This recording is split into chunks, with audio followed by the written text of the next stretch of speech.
Bonjour et bienvenue à l'émission Vie de foi. Quelle joie d'être là avec vous aujourd'hui et quelle joie pour Mathilde et moi de recevoir Pasteur Viviane Dallot. Bonjour, Pasteur Viviane. Bonjour, Pasteur Joël. Gloire à Dieu. Bonjour, Pasteur Mathilde. Nous sommes super heureux de vous recevoir encore une fois ce jeudi. Nous allons parler d'un sujet très intéressant. Bien, notre Dieu est un Dieu merveilleux qui nous surprend et qui veut nous délivrer aussi des frayeurs. Oui. Mais juste avant d'étudier la parole avec vous, je veux rappeler à nos amis à la maison que vous êtes l'épouse du pasteur Roland Dallot. C'est mon cher mari. Votre cher mari, oui. Et puis vous œuvrez ensemble depuis combien d'années dans le ministère? Oh, plus de 20 ans, hein? Wow. Plus de 20 ans. Plus de 20 ans ensemble dans le ministère. Oui. Et vous êtes une femme comblée avec 4 enfants aussi? Oui, 4 belles filles. 4 filles, oui. Qui sont 3, elles ont déjà terminé l'université. La 4e, elle commence. Et 2 vont bientôt se marier. Oh! Donc, bientôt, je serai grand-mère. Amen.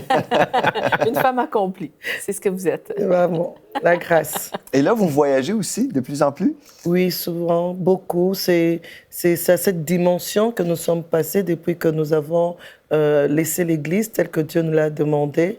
Mon mari et moi, nous circulons partout, on nous appelle pour former, enseigner les serviteurs de Dieu, ceux qui sont appelés. Voilà. Ah, avec gloire à Dieu. Et nous sommes les choyés cette semaine à l'émission Vie de foi. Vous allez nous aider à comprendre comment nous servons un Dieu surprenant. Nous l'avons déjà vu dans plusieurs émissions précédentes. Mais aujourd'hui, vous allez nous parler des frayeurs. Vous croyez qu'il y a plusieurs personnes qui sont limitées dans leur vie à cause des craintes? Oui, plusieurs personnes sont limitées dans leur vie parce qu'ils laissent les frayeurs les éloigner de Dieu, les éloigner, non seulement les éloigner de Dieu, mais ils veulent tellement les changements qu'ils passent à côté de ce que Dieu veut pour eux. Ils prennent des mauvaises décisions. Ces frayeurs les poussent à prendre des mauvaises décisions. Et la plupart de ces frayeurs sont causées à cause des situations difficiles par lesquelles ces personnes passent. Donc, il y en a qui ont la frayeur elles se disent, non Seigneur, est-ce que je vais terminer mes études? Cette frayeur, est-ce que je veux vraiment terminer mes études? Est-ce que je suis sûre de terminer mes études? Alors elle est prête à tricher, prête à faire n'importe quoi. Et s'il n'y a pas d'argent pour payer les études, elle est prête à se prostituer parce qu'elle a cette crainte-là. Est-ce que mes parents seront-ils en mesure de payer mes études jusqu'au bout? Et il y en a qui ont la frayeur de ne pas pouvoir nouer le 2 bouts de moi. Il se retrouve, il est père de famille, chaque mois c'est toujours le même refrain, sa femme se plaint, on n'arrive pas à nouer le 2 bouts du mois, il se retrouve là et il y a une situation de corruption qui se présente devant lui, la frayeur de ne pas pouvoir nouer le 2 bouts du mois, il prend une mauvaise décision, il cède à la corruption. Il y en a aussi qui ont la frayeur de perdre leur travail, parce que la personne, la jeune fille ou la jeune dame ou la dame ne veut pas perdre son travail, alors elle préfère avoir de promotion canapé. Vous comprenez quand on parle de promotion canapé? Dans le compromis. De compromis avec son patron, vivre dans l'adultère pour essayer de gagner la confiance ou encore la peur de ne pas voir ses filles se marier. Ah oui? Vous voyez ça souvent? Ou de ne pas voir ses garçons se marier. Cette peur, ça peut nous pousser à prendre une mauvaise décision.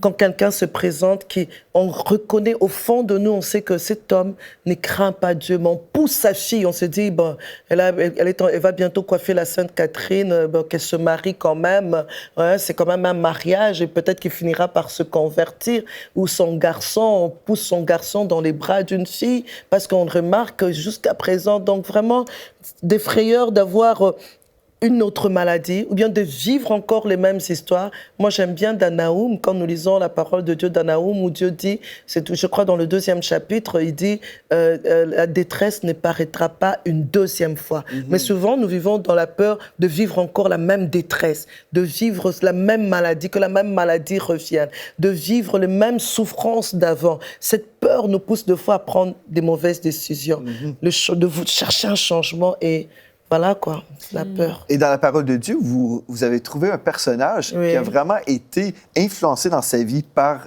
cette frayeur. Oui, Ruth. Oui. Ruth, Naomi, je veux dire. Naomi, elle a eu à prendre une mauvaise décision. Lisons la parole de Dieu en cherchant à comprendre. Dieu m'a montré ce côté de Naomi où elle a au moment où son mari s'inquiétait de la famine, il y avait la famine dans le pays, les gens mouraient de faim.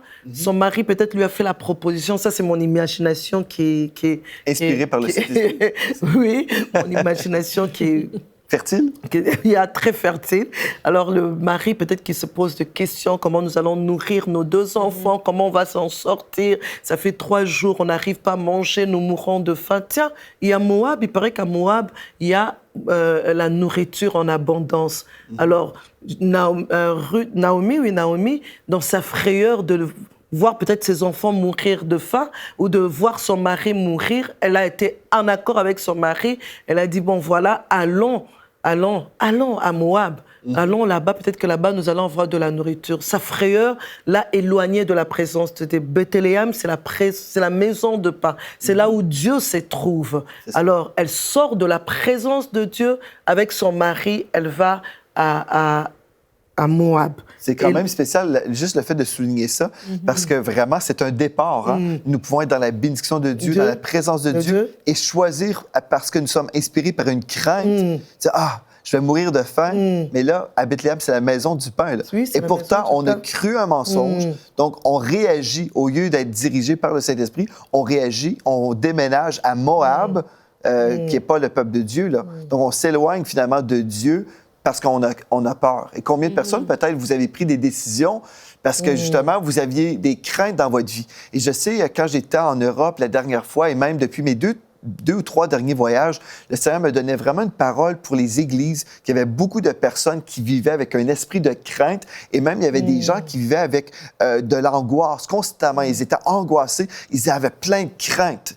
Et je crois que Dieu veut délivrer ces gens-là aujourd'hui. Oui. Vers la fin de l'émission, on va prier pour vous et vous serez totalement affranchis de ces craintes au nom de Jésus. Amen. Une chose à propos de la peur, c'est que c'est comme si, quand on cède à la place, toute la place à la peur, c'est comme si on dit et qu'on fait confiance, on a plus confiance dans ce que le diable peut faire dans notre vie, plutôt qu'avoir foi dans celui qui peut tout changer, le Dieu qui pourvoit, le Dieu de la guérison, le Dieu de la restauration. Amen, oui. Et le fait de céder à la peur ouvre la porte vraiment pour des choses, pour la malédiction, en fait. Et vous allez nous en raconter, En fait, Pasteur Mathilde, tu as dit quelque chose de très important, la foi. Oui. Au fait, la foi, il est en nous. Elle est en nous plutôt. La foi, elle est en nous. Au fait, plusieurs personnes veulent le changement. À cause de la frayeur, Naomi voulait un changement. Les personnes qui nous suivent veulent un changement. Mathilde, tu veux un changement. Pasteur Joël, tu veux un changement. Je veux un changement pour certaines situations dans ma vie. Mais les changements ne viennent pas de l'extérieur. Les changements viennent de l'intérieur. C'est quand nous nous changeons, c'est quand nous voyons les choses différemment, c'est quand nous prenons la parole de Dieu qui entre en nous, qui nous transforme de l'intérieur, alors nous sommes en mesure de changer ce qui est autour de nous. Amen. Le changement, il vient de l'intérieur, il ne vient pas de l'extérieur.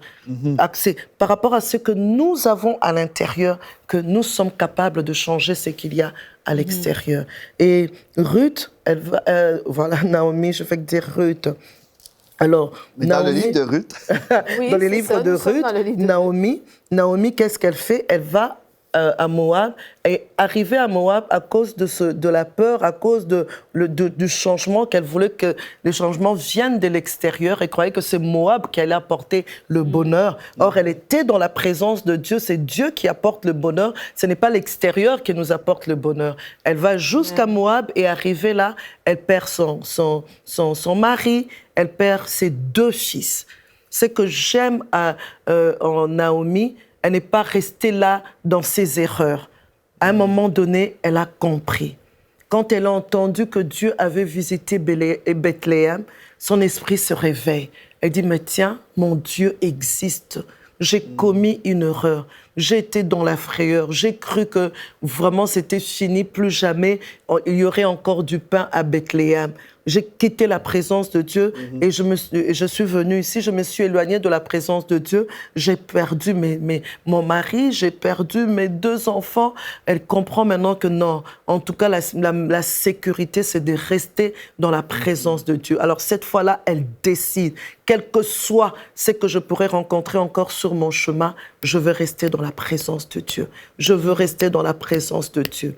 Et Naomi est vraiment un exemple d'une personne qui a renoncé aux frayeurs. Parce qu'une fois arrivée à Bethléem, avec sa belle-fille Ruth, avec sa belle-fille Ruth, elle n'a plus eu peur. Elles ont trouvé la misère. Parce que Ruth a dû glaner pour qu'ils puissent manger. Naomi n'avait plus peur. Elle n'avait plus peur. Elle était restée dans la présence. Elle n'a pas encore dit « Ah, je crois qu'il faudrait mieux pour nous de rentrer encore à Moab ou de faire autre chose. » Elle a dit « Non, on va rester là. » Elle a même encouragé sa belle-fille « Va glaner, va glaner. Je renonce à mes frayeurs. Je renonce à ma peur. » Vraiment, c'est quelque chose de important pour nous qui sommes enfants de Dieu. Absolument. Vous mentionnez une chose aussi intéressante. Quand vous mentionnez, on veut tous vivre des changements, mais parfois, il y a des gens qui s'imaginent, bien, si je change d'endroit, si je change de lieu, bien là, les choses vont changer dans ma vie. Et oui, il y a des changements, forcément, mais le changement ultime qu'on a besoin, souvent, comme vous dites, c'est nous. Nous devons changer. Et des fois, il y a des gens qui vont changer géographiquement. Là. Ils vont changer d'église, par exemple, parce qu'ils ont été blessés, ils ont eu des trahisons, peu importe. Et puis là, ils vont changer d'église, mais finalement, ils vont transporter avec eux les blessures ailleurs. Donc, même si on change d'endroit, on ne changera pas forcément à l'intérieur. Donc, je pense que ce qui est important, c'est vraiment de s'arrêter et être devant Dieu et dire « Seigneur, j'ai été blessé, j'ai été trahi, peu importe ce que j'ai vécu, mais ça vient me guérir. » Et on se tourne vers le Seigneur, on reçoit une délivrance des frayeurs aussi. Tout ce dont on a besoin, Dieu est là pour faire du ministère auprès de nous. Mais si on fait juste, en fait, de la fuite, si on commence à fuir les problèmes, on reste avec nos problèmes. Et Dieu veut nous changer. Mais il y a 2 choses que je remarque. Est-ce que la peur, la frayeur, ça peut causer 2 réactions possibles? Soit que ça nous paralyse et on demeure là où nous sommes. Et comme on a vu au début de cette semaine, Élie, il a vu le ruisseau où Dieu l'avait envoyé se dessécher. Il aurait pu être paralysé par la peur et dire « Je vais mourir, il n'y a plus de provisions. Je reste là et on peut mourir carrément dans le désert. » Ou ça nous fait faire des faux pas. On part à la peau d'escampette et puis finalement, on s'en va dans la mauvaise direction. Et là, on se retrouve dans une situation un peu comme Naomi et sa famille. Et là, il y a toutes sortes de malheurs qui lui sont arrivés. Mais dans toutes ces choses, ne blâmons pas Dieu parce que c'est la peur qui est la source de toutes ces choses-là. Mais voici donc pourquoi aujourd'hui Dieu veut délivrer tous ceux qui nous écoutent. Dieu est la source de notre foi et veut nous délivrer de toutes nos peurs. Et Élie a reçu une révélation de la part de Dieu. Amen. Donc c'est ça, on peut mourir dans le désert, on peut fuir et essayer notre propre façon. On peut découvrir notre chemin et raisonner, ou on peut consulter Dieu comme Élie a fait. Et marcher par la foi. Et comme Ruth aussi, on va découvrir dans cette histoire où Naomi qui a décidé d'écouter la direction de Dieu. Et aussi, le lieu où nous nous trouvons peut nous indiquer où nous sommes réellement, qui nous sommes réellement. Parce qu'il y a plusieurs personnes ne sont plus dans la présence de Dieu. Plusieurs personnes ils vont à l'église, mais ils ne sont plus dans la présence de Dieu. Plusieurs personnes, à cause de ce qu'ils regardent, à cause de ce qu'ils entendent, à cause de ce qu'ils font, à cause de ce qu'ils touchent, ils ne sont plus déjà dans la présence de Dieu. C'est pour dire que les choses de foi que nous désirons sont indicateurs de l'endroit où nous nous trouvons, dans la présence ou pas dans la présence de Dieu. Elle désirait tellement la nourriture. Naomi désirait tellement la nourriture. Elle voulait tellement que ses enfants mangent. Elle était prête à faire n'importe quoi pour qu'ils puissent avoir la nourriture. Et ça l'a amenée en dehors de la présence de Dieu. Et aussi encore, si je peux ajouter, pour ceux qui sont quelque part, quelle que soit la frayeur, quelle que soit l'endroit où la frayeur les a amenés, j'aimerais leur dire que c'est possible de revenir. Amen. C'est possible de revenir dans la présence de Dieu. Parce que Naomi est revenue dans la présence de Dieu. Elle a pu comprendre que non, je me suis éloignée de Dieu. Je prie que aujourd'hui, alors que nous sommes en train de partager cette parole, alors que tu nous suis, je prie que tu réalises que tu n'es plus dans la présence de Dieu. Je prie que tu prennes la décision de dire, Seigneur, à cause de telle crainte que j'avais, je suis sortie de ta présence, mais aujourd'hui, je prends la décision de revenir parce que Naomi est rentrée et Dieu l'a bénie. Amen. Dieu l'a bénie et Dieu l'a bénie. Elle a pu avoir... Elle qui n'avait pas pu avoir des petits-enfants, elle a pu porter un petit-enfant qui est même entré dans la généalogie de Jésus-Christ. C'est vrai. Je pense justement à une autre situation désertique, la famine dans Genèse chapitre 26. Il est écrit, il y eut une famine dans le pays. Et là, au verset 12, nous lisons, Isaac sema dans ce pays et il recueillit cette année le centuple car l'Éternel le bénit. Cet homme devint riche et il alla s'enrichissant de plus en plus jusqu'à ce qu'il devint fort riche. Il avait des troupeaux de menu bétail et des troupeaux de gros bétail et un grand nombre de serviteurs. Aussi, les Philistins lui portèrent envie. Donc, ce qu'on peut voir ici, on retrouve une situation similaire, là, la famine. Oui. Comme Naomi et son époux se retrouvaient dans la famine et puis ils ont pris la décision d'être dirigés par la crainte. Mais ici, on voit ici qu'Isaac, en fait, lui, n'a pas perdu sa foi en Dieu, mais il a semé dans la famine. Dans la famine. Il a récolté. Amen. Donc, on peut demeurer Amen. dans un endroit difficile si Dieu c'est nous très traite, là. important. Je pense même à des personnes qui sont parfois... Moi, en tant que pasteur, j'ai souvent des anecdotes qui ont rapport avec l'Église locale, mais je pense, admettons, quelqu'un est dans une église et puis c'est difficile. Il y a des moments difficiles, des fois, dans les églises, des crises. Et puis, des fois, les gens vont réagir et dire « Ah, bon, ben là, je dois quitter parce qu'il y a tel problème. » Pas forcément. Si on consulte Dieu, on peut être dans un pays en famine et Dieu dit « Reste là et prie, demeure là, prie, cherche ma face et puis tu vas être l'agent pour amener un changement. » Des fois, c'est ça aussi, on doit être fidèle. Là où Dieu nous appelle, n'est-ce pas? On n'est pas influencé par les circonstances extérieures, mais par le Saint-Esprit. Parce que quand nous restons à Bethléem, Dieu finit toujours par nous visiter. Il y avait la famine, mais Dieu finalement a visité Bethléem. Et même quand il a visité Bethléem, Naomi est arrivée, ça n'a pas été facile pour elle au début. Elle a dû manger difficilement, elle a dû vivre difficilement, mais elle avait compris une chose. Et il faut rester dans la présence de Dieu, parce que dans la présence de Dieu, Dieu finit toujours par visiter. Et elle a été visitée par Dieu. J'aime le comportement de Naomi. Amen. Gloire à Dieu. C'est merveilleux. Amen. Et donc, pour aujourd'hui, quelqu'un qui dirait, OK, moi, je m'identifie un peu à Naomi, là. J'ai pris des décisions dans le passé parce que j'étais justement animé par la crainte, influencé, j'ai réagi finalement. Est-ce que vous avez des conseils pour ces gens-là? Pardon? Avez-vous des conseils pour les personnes qui ont pris justement des décisions, des mauvaises décisions, mais parce qu'ils étaient inspirés par la crainte?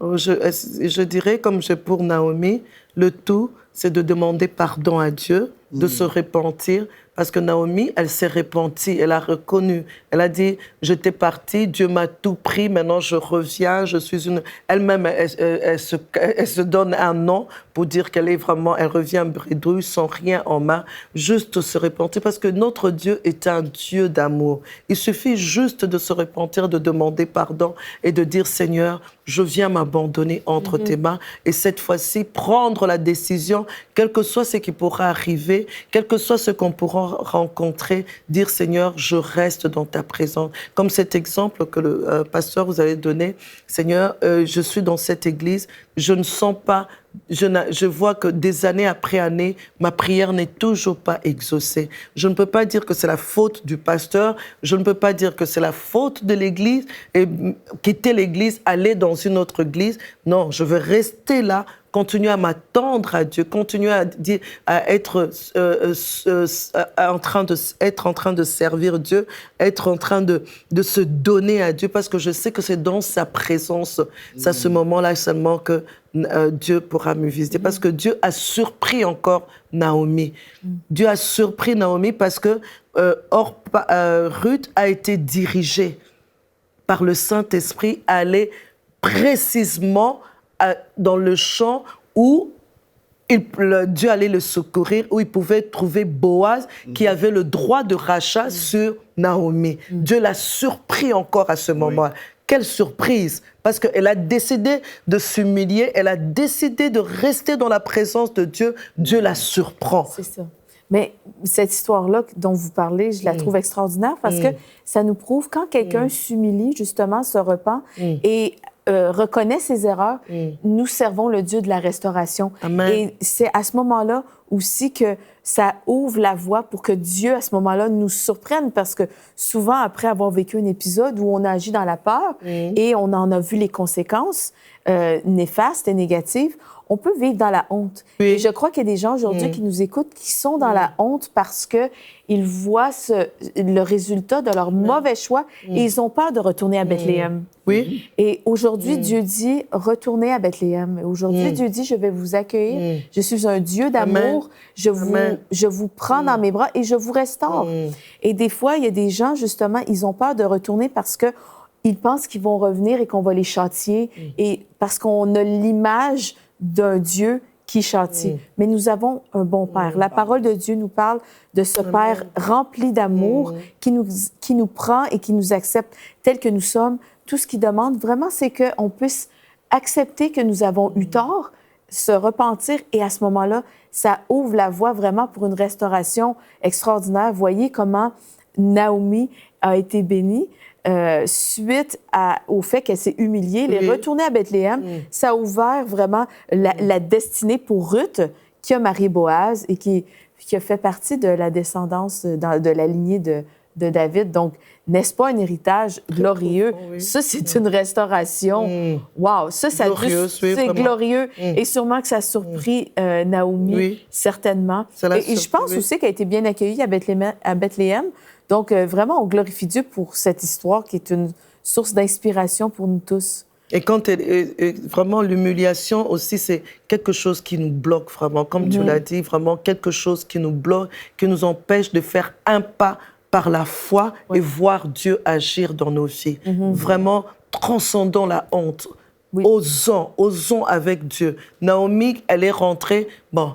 Peut-être qu'on s'est moqué aussi d'elle. Tiens, celle-là, elle était partie parce que sûrement qu'elle partait, il y a eu des personnes qui l'ont enviée. Parce que même chez nous, par exemple, chez nous au pays, en Afrique, chez nous particulièrement au Congo, il y a plusieurs personnes qui pensent qu'aller en Europe, c'est réussir dans la vie.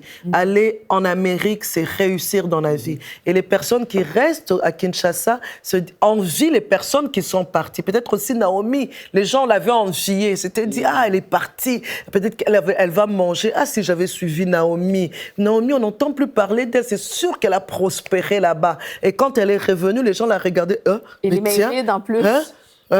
C'était une honte pour elle parce qu'en partant, je suis sûre qu'elle disait non, moi je pars, on va trouver le meilleur là-bas, mon mari et moi nous serons nourris, les enfants. En tout cas, nous on part et c'était une fierté pour elle. Mais en revenant, je suis sûre qu'elle est revenue vraiment la tête baissée parce qu'elle-même a dit ne m'appelez plus Naomi, appelez-moi. C'est Mara qu'elle dit, pour dire que vraiment tout est amer dans ma vie. C'est de l'amertume. Je ne ressens que de l'amertume. Quelle honte pour moi. Et elle revient avec sa belle-fille, qui est des Moab. Et Moab, c'est vraiment de ce pays-là. On pouvait lui dire, mais tu nous ramènes encore quelqu'un qui ne craint même pas Dieu, qui n'est pas un enfant d'Israël, mais elle est quand même revenue. Elle a dit, je crois en ces dieux-là qui peuvent restaurer. Je crois en ces dieux-là qui, quand on s'humilie, il peut relever. J'aimerais bien souligner le fait que Naomi retournait à Bethléem et elle aurait pu demeurer à Moab. C'est ça, merci. Elle aurait pu demeurer à Moab, par peur. Oui. Aussi. Et elle aurait pu demeurer dans sa frayeur par honte et mourir. Oui, mourir à Moab. Elle n'aurait plus rien. Exactement. Oui. Et donc, sa peur l'aurait menée à la mort.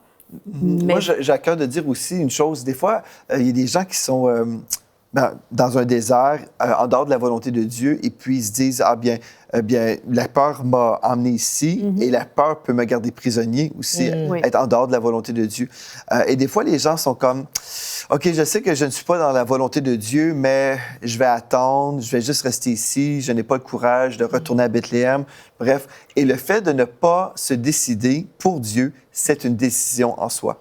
C'est une décision, On est toujours en fait, en demeurant en dehors de la volonté de Dieu, c'est un choix aussi. Hein. On est en train de se décider. Et des fois, les gens pensent, bien non, je ne fais rien, donc ce n'est pas une décision. Donc, le fait de ne rien faire, c'est une décision de ne rien faire. Donc, si vous êtes à Moab aujourd'hui, l'Esprit de Dieu vous dit, lève-toi et rentre au pays. Ah oui, il y a rentre à des actes à Jérusalem. poser. Oui, c'est ça. Il faut se lever. Et vraiment, la parole de Dieu nous dit que Dieu ne nous a pas donné un esprit de timidité ou de crainte, Amen. mais de force, amour et de sagesse. Donc, vous avez la force de Dieu pour vous lever et rentrer dans le pays. Donc, vous avez cette force-là parce que Dieu vous a donné le Saint-Esprit et plus grand est celui qui est en nous que celui qui est dans le monde. Le Saint-Esprit qui est en nous chasse l'humiliation. Il n'y a plus de condamnation. Il n'y a maintenant plus de condamnation pour ceux qui sont en Jésus-Christ. Si vous êtes un enfant de Dieu, vous pouvez, oui, vous repentir et dire, Seigneur, je suis allé loin de ta présence, je me suis rendu à Moab, mais aujourd'hui, je rentre en moi-même et je réalise que j'ai besoin de revenir vers toi. Amen. Très Amen. profond. En tout Gloire cas, à moi, Dieu. j'encourage une personne vraiment à obéir à cette parole. Et même dans mon cœur, pendant que le pasteur Joël était en train de parler, j'ai senti l'Esprit me dire qu'il y a plusieurs personnes qui sont sur le point de prendre une mauvaise décision à cause des frayeurs. Refusez cela, résistez à cela, revenez à Dieu, faites confiance à Dieu, dites-lui, Seigneur, je ne comprends pas, j'ai peur. Et la Bible nous dit, bannis la crainte, Amen. bannis la crainte, résiste à cette crainte-là. C'est vraiment très fort dans mon cœur, c'est vraiment très fort. Ne prenez pas cette mauvaise décision, ne prenez pas cette décision, va vous amener à la mort. Vous allez perdre comme Naomi, vous allez perdre, les personnes vont mourir. Ne prenez pas cette décision. Je prie vraiment que maintenant là, qu'il n'en soit plus ainsi pour vous, que vous reveniez à Christ, que vous lui faites confiance et que vous remettez tout entre ses mains et il va agir. Amen. Et au nom de Jésus, moi, je veux venir contre tout esprit de crainte. Si vous avez ouvert une porte dans votre vie et vous êtes totalement terrassé par un esprit de crainte qui vous limite, au nom de Jésus, on commande à cet esprit qui vous quitte maintenant. Au nom de Jésus. On déclare de Au nom nos de bouches Jésus. maintenant, de la tête aux Au pieds, nom vous de êtes Jésus. libérés de ces Au chaînes-là. nom de Jésus. Entrez dans votre destinée, rentrez à Jérusalem, à Amen. Bethléem. Gloire à Dieu. Soyez totalement, entièrement libres dans le Amen. précieux nom de Amen. Jésus. Il vous Amen. libère, il est tout puissant. Amen. Amen. Et c'est une Amen. journée de délivrance pour vous, Amen. une journée Gloire de à Dieu. victoire. Amen. Vous tournez la page sur le passé, Amen. Merci, vous entrez dans votre Seigneur. destinée. Merci, C'est merveilleux. Seigneur. Gloire à Dieu. L'Esprit de Dieu est avec vous en ce moment. Le Saint-Esprit est en train de faire un miracle dans votre vie. Gloire à Dieu. C'est aussi simple que le décret de cette parole. Vous êtes libre. Le Fils de Dieu vous a libéré et vous êtes entièrement libre. Au nom de Gloire à Jésus. Dieu. Alléluia, c'est merveilleux. Gloire à Dieu. Merci, pasteur Viviane. Gloire à Dieu, on va poursuivre demain dans cette étude merveilleuse. Oui. Et puis, je sais aussi que nous allons être encore bénis. Merci à toi, mon épouse, d'être là. Et merci à vous. Gloire à Dieu. Écrivez-nous à videfoi@enseigne-moi.com, videfoi@enseigne-moi.com et dites-nous ce que Dieu a fait dans vos vies aujourd'hui. D'ici à demain, soyez richement bénis. Amen.